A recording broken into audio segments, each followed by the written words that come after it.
Boa tarde a todos.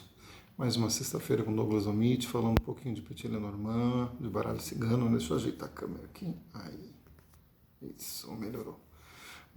Hoje eu queria abordar um tema que eu já falei alguma coisa em outras vezes, mas voltar a falar desse tema um pouquinho. A gente se fala muito hoje em cartomancia terapêutica, E a gente não pode negar que a cartomancia ela tem uma ação terapêutica. No sentido de que ela traz consciência da tua vida, tá caindo esse suporte, isso, ela traz consciência da tua vida, ela traz consciência do teu momento, ela traz consciência de como você lida com a vida. Nesse sentido, ela tem uma ação terapêutica, no sentido de trazer consciência. Então, as cartas vão descrever como você está lidando com as pessoas, como você está lidando com a vida, como você está lidando com o teu parceiro, como você está lidando com o teu filho. A carta vai te trazer todos esses detalhes, essa forma de você enxergar esse aspecto terapêutico. Mas isso é uma terapia breve, é uma terapia superficial. Quando a gente fala de uma terapia a nível profundo, nós estamos falando de uma psicanálise, estamos falando de uma terapia junguiana, de um processo terapêutico que leva anos para você chegar à cerne de certos problemas da pessoa. Então não é um processo tão fácil assim. A gente tem que entender que o que nós chamamos de cartomancia terapêutica é um processo breve, é um processo superficial. A terapia, num processo mais profundo, é outro trabalho, um trabalho muito mais profundo, de muito mais trabalho, muito mais demora para você atingir o resultado adequado. Claro que uma leitura ela pode ser um primeiro passo para você começar uma terapia. Se você tiver, por exemplo, um tarólogo ou um cartomante que seja psicanalista, que tenha um trabalho como terapeuta, ele pode, a partir de uma leitura, identificar pontos nesse cliente de conflitos e que pode até realmente dar sequência a partir disso, de você fazer um processo terapêutico mais profundo. Eu trabalho muito com hipnose, com regressão e com a parte também de constelação, que eu estou começando agora, esse trabalho com constelação. E hoje eu já vejo nas minhas leituras essas questões.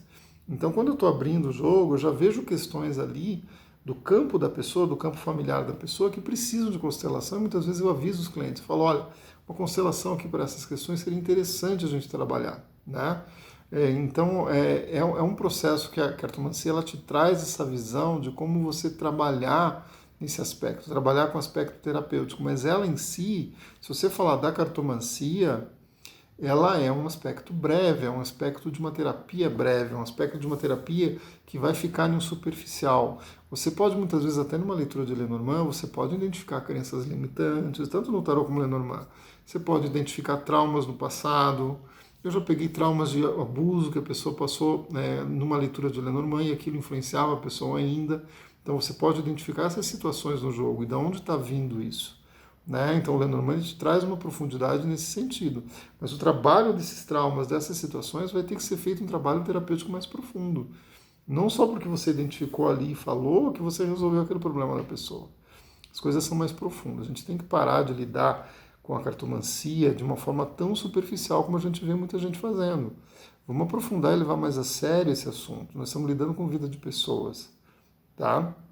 Então vamos falar em taroterapia, em leitura terapêutica das cartas, na cartomancia terapêutica. É um processo válido, é um processo bacana, mas é um processo que tem que se entender os limites. Tá? Nós estamos falando de um autoconhecimento superficial. A alma da pessoa vai se manifestar, nós vamos compreender a alma, um trabalho de alma vai ser um processo terapêutico mais profundo quando você entrar numa constelação, quando você entrar numa terapia psicanalítica, numa terapia junguiana ou de qualquer linha da psicologia, que tem linhas fantásticas, aí você vai estar fazendo um trabalho realmente mais profundo, tá bom? O nosso trabalho, muitas vezes, como cartomante, na maior parte das vezes, é fazer grandes diagnósticos. E o cliente tem que correr atrás daí de mudar esses diagnósticos, de poder realmente sair desse processo. Claro, se você é terapeuta floral, se você tem uma formação terapêutica, é muito fácil você conectar isso ao baralho, tanto ao Lenormand como ao tarô. Fica muito fácil de você compreender a partir do que você está vendo nas cartas que florais, por exemplo, o teu cliente precisa, tá? Isso é muito tranquilo, muito fácil, apesar de eu ver muitos terapeutas florais têm um certo preconceito nesse sentido, mas é porque muitas vezes não conhece a cartomancia, e a cartomancia ela te dá uma precisão muito grande, é, noções do que está acontecendo com o cliente que florais seriam interessantes naquele momento, tá? Então, todo esse processo você pode agregar. A cartomancia, ela tem essa função, uma coisa muito bonita que eu gosto na cartomancia, essa questão de você agregar conhecimentos. Tá? Então, o cartomante, quanto mais conhecimento ele puder agregar à sua leitura, melhor vai ficar. Tá? Mais interessante vai ficar. Então, você trazer você a partir daquela leitura, você tendo uma visão, por exemplo, da constelação de Bert Hellinger, você trazendo uma visão em cima daquilo que você está olhando nas cartas, vai te dar uma noção de profundidade do cliente. Uma pessoa que é psicanalista, por exemplo, ela já vai ter uma noção nas cartas, já vai poder trazer aquele conhecimento e conectar com aquela leitura, trazendo uma profundidade de uma visão do cliente. Mas daí o processo terapêutico em si é outro processo, é outro passo. Tá bom? Vamos entender esse processo, tá? E muita gente fala assim, mas o baralho eu não uso como previsão. Quando a gente fala em previsão, em tendência, é a mesma coisa, gente. Tem muita gente que nega a palavra previsão. É que na tendência dá no mesmo, é a mesma, sabe? Você troca uma pela outra, funciona igual. É que as pessoas têm um medo da palavra previsão. Na verdade, todo oráculo ele já está fazendo uma previsão a partir do momento que ele é aberto, porque toda carta ela já está dando uma direção. Ela dá uma direção positiva ou uma direção negativa, tá? Isso é normal do oráculo, entendeu? Isso é normal das cartas. Não tem como você olhar um oráculo e dizer, não, eu não trabalho com previsão. Ele já traz em si, a carta ela tem uma previsão daquele momento presente da vida. Quando a gente fala momento presente, eu sempre falo com meus alunos, né, que nós estamos falando aqui do presente e futuro. O que é esse presente e futuro? É essa fase de vida que a pessoa está vivendo. Nós estamos trazendo consciência para essa fase de vida. Essa fase de vida não é o momento que a pessoa está na tua frente sentada. Essa fase de vida compreende em média de 2, 3 meses, pelo menos. Tá? Então isso o oráculo ele vai te trazer.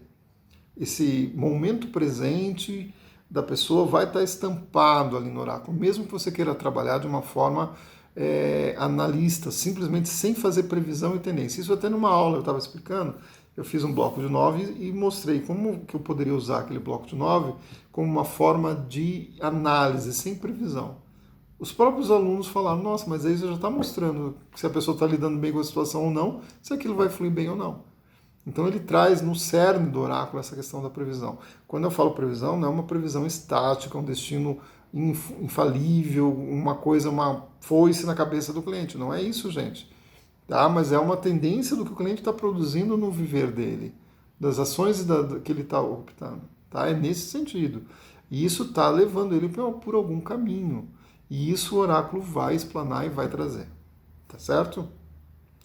Me sigam nas redes, boa semana a todos, tá? Douglas do Meet no Instagram, no Facebook e no YouTube. Boa semana.